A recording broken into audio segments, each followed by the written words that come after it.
Защо цената на тази Шкода е 120 000 евро? Ако сте един истински вагаджия, но искате да апгрейднете с нещо по-ново, аз ви препоръчвам тази Шкода. Щар по щар или на чист български 4x4. Суперб. Само 190 коня, 2017 година. Най-мощната двойка. С 19 джанти, а пък искам да видите седалките. Алкантара с кожа. Сядаш и не искаш да ставаш. Може да видите един агресивен километраж. Определено това е кола за дълъг път. Семейна кола. Да си возиш децата. Или някоя колежка. И да гледате звездите.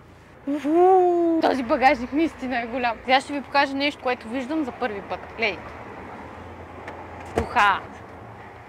Лягате си с колежката да гледате звездите на Витоша и няма да казваме на никой. Шкодата пази тайни. И сега е време да ви разкрия истинската цена на тази Шкода. Тя е само 35 800. А тази Шкода може да се вземе и на лизинг с първоначална вноска от 30%. Ако нямате доказани доходи, а ако имате доказани доходи, може само на лизинг без първоначална вноска. Ако Шкодата ви е харесала, очакваме ви на улица Суходолска 102. Заповядайте да я видите, наистина е хубава.